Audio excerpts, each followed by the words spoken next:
So this was the last update I provided on my dividend income, showing how my dividend income has grown on my portfolio that I set up with Questrade in October of 2021. And in this update, I shared the fact that I had received a dividend of just under $62 in 2021 when I first set up the portfolio. And in 2022, I received, which was the first full year that I had this portfolio, I received a total of $889.10. And in 2023, I received $1,667.62, which translates to about $139 per month. Now, in 2022, I received $890. And then in 2023, I received $1,667. That is nearly a 90% increase in dividend income from 2022 to 2023. And so that was my last video. Now, for 2024, I'm projecting to receive double the amount of dividend income I received in 2023. So this video in part is to provide an update on how that is going. But first, a bit of context or background for those who may be new to the stock market and to my channel. If you're new to the channel, welcome. If you're a returning viewer, welcome back. Now, for those who are new to dividends, it's a form of passive income, a bit like rent. So if you invest in stocks in the stock market and the stock pays dividends, then you will receive a dividend income when a company pays dividends. Most companies will pay dividends on a quarterly basis. So you get payments about 4 times every year. But there are also companies that pay dividends on a monthly basis, REITs, real estate investment trusts, and other companies in the real estate space. But there are also companies that pay dividends on a semi-annual basis, so twice a year or annually, once a year. Now, a dividend is basically a company sharing its profits with its shareholders. So if you own stocks in a company, you're a shareholder. Now, a bit of housekeeping before we move forward. If you enjoy content like this, please consider liking and subscribing. It encourages me to keep on making these videos. Also, YouTube uses the views, the subscriber counts, and the likes to circulate a video more widely. I'm hoping that through these videos, I can share my experience and encourage more people to invest for themselves. As always, this video is meant for entertainment and education purposes only. It's not financial or investment advice. With that behind us, let's move on. Now, dividends are not something to be sneezed at. Did you know that dividends have accounted for more than 40% of all the growth in the stock market since the 1930s? So for over 90 years. So if you're serious about them and invest consistently, you can be sure that you will be rewarded pleasantly over the long term. Something to understand about living on dividends is that dividend investing takes time and you have to remain consistent. So before the portfolio update, here quickly is how the math works out in determining how much you need to invest in order to purely live off dividend income. So first we need to determine the numbers. You need to determine how much you need to live off per month and then multiply that number by 12 months to get an annual income. Research has shown that most people will need between 60 to 7% of their employment income in retirement or post your work years for your day-to-day expenses. So let's be conservative and say you need maybe 70% of your income. Alternatively, you can determine your monthly income by looking at your expenses. Consider housing, consider food, transportation, and all other costs, and then come up with your monthly expenses. And once you have a monthly amount, multiply that by 12 and get your annual income. Now, for illustration's sake, let's say you need $4,500 per month to live on. If you multiply that by 12 months, that will be $54,000. Now, to the $54,000, you apply what is known as the 4% rule. All you do is really take the $54,000 and divide that by 4%. Translate the 4% into a decimal place, into decimal numbers. To change the 4% into a decimal, it will equal to 0.04. So you take 54,000, divide by 0.04, and what you get is $1,350,000. Yes, that sounds a lot. $1,350,000. You're going to say, well, that's too much. I could never accumulate that much money, but you have to start small. And in a little bit, when we look at my portfolio update, you'll see how small you can start, but how quickly you can speed up your dividend income. I'll share that in a moment. Now, like any reasonable person, even if you think that your dividend portfolio or dividend income will form the core of your financial freedom source of income or your post-employment source of income, it's still very prudent to make sure that you diversify or have other sources of income. In my case, I'm counting on investments in real estate it. I'm also thinking of side hustles. I'm fortunate enough to work for an employer who offers a pension, and I'm counting on, social payments through CPP or Canada Pension Plan, old age security. In the US, that would be Social Security. You cannot purely lean or count on dividend income because any hiccup or any upheaval and you could be thrown for a loop.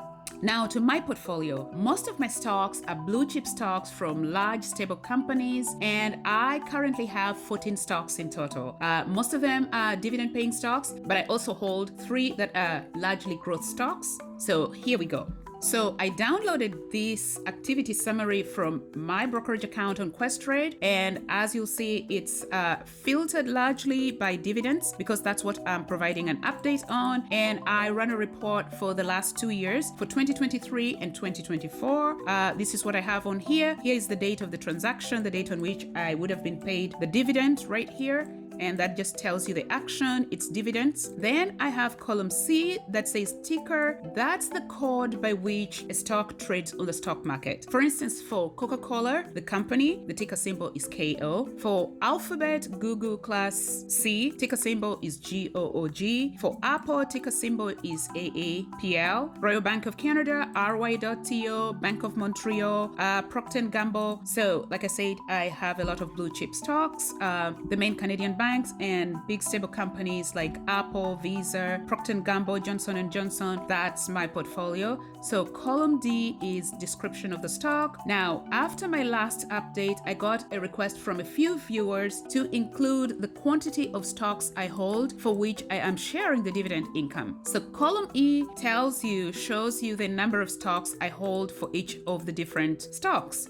For instance, I hold some VTI. That's the Vanguard Total Stock Market ETF, and I only have 9 shares there. I just re-entered the position. I used to hold stocks in here and I sold out of that. It was a mistake. I'm back in and I just picked up some 9 recently. I also have Coca-Cola and so on, and I hold a large position in Fortis is a utility company. I have 132 of TD in some, I think, one account. So column E is quantity. Column F is the net amount that I am paid. Now, for those who have watched some of my prior videos, you know that I've indicated I like Questrade because of the ability to hold stocks both in Canadian and US dollars. So column G has currency because my US stocks are in US dollars, including the dividend payments, and the Canadian stocks like TD Canada Trust are in Canadian dollars, and so are the dividends. Column H says all Canadian. I have, for reasonability, converted all US dollar dividend payments into Canadian dollars so that we're comparing apples to apples when we add numbers. So column H just shows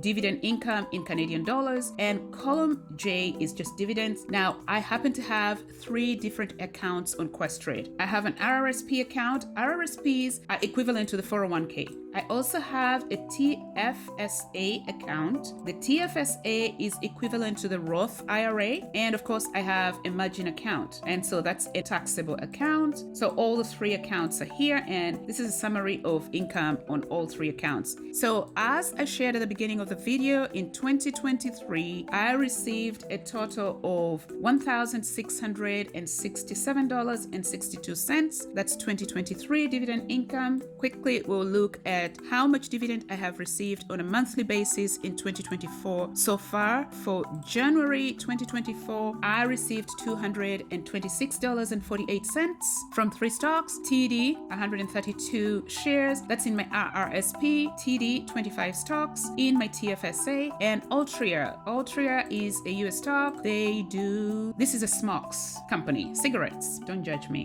50 shares. I have since sold out of this position to move the money to a different stock. In February, I received $359.51, and that's from 4 stocks. Bank of Montreal 120 stocks. I received $181.20. Royal Bank of Canada 78, $107. Procter & Gamble 50 shares, $63.50. Apple 26 shares, $7.07. cents. Now I have Apple in a TFSA account, and so the $7.17 is after withholding tax. So I know that if I put US dollar stocks in a TFSA account, the brokerage will withhold 15% tax on any US dollar dividends, but I'm fine with that because for me, the benefits of Apple dividends and growth outweighs the 15% withholding tax. Apple is one of those stocks I hold for growth. In March, I received a total of $118.09 from 3 stocks. SCHD is a Charles Schwab ETF.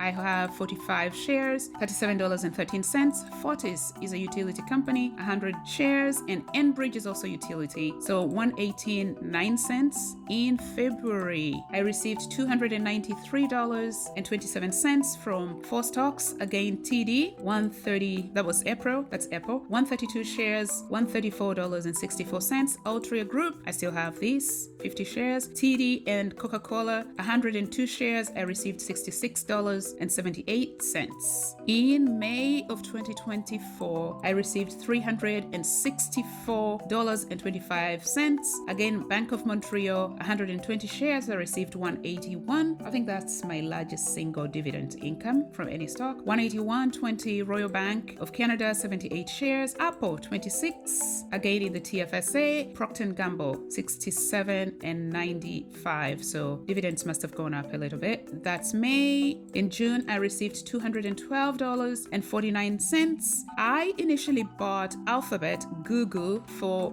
as a growth stock. And in total, I have 92 shares in the portfolio. However, in April of 2024, Alphabet declared dividends for the very first time in April. And in June, we received dividends for the first time. So anybody who held Alphabet stocks received their first dividend payments ever in June of 2024. In total, I received about $22.70 from 92 stocks. I also received dividends from J&J, Johnson & Johnson. I just got into this position earlier this year. If you watch some of my prior videos, you'd have seen when I was planning to buy. I also just got into Visa and I got $7 there. I only have 10. Then of course the other stocks. So $212.49. That was in June. And in July, I think this report I ran not so long ago, I expect to receive additional dividends in July. So perhaps at the next update. So for July, I only have $73.11. So I will report an update on July dividends in the next update. So for the first 6 months of 2024, I have received in total $1,647.20. $1,647.20 in the first 6 months of 2024. Now, if you will recall that I received a total of $1,667.62 in the whole of 2023. Now, at $16.47 year to date for the first 6 months in 2024, this is nearly 100% increase, almost equal to how much I made in the whole of 2023. So if I continue on this trajectory, I think I will achieve my target of doubling my dividend income in 2024 over 2023. The target is to exceed $3,000, and I think I'm well on track. Now, I'll quickly share my tracker, my dividend tracker. It's still very small because I just opened this account on Questrade in 2021, but you can see here for those 3 months, in October when I first started about the end of October, I only got $1.62. And you can see that in 2021, for the 2 months, I got a total of $61.90. But for the first full year, I got close to $900. In the second full year, which is 2023, close to $1,700. And in 2024, the expectation is to exceed $3,000.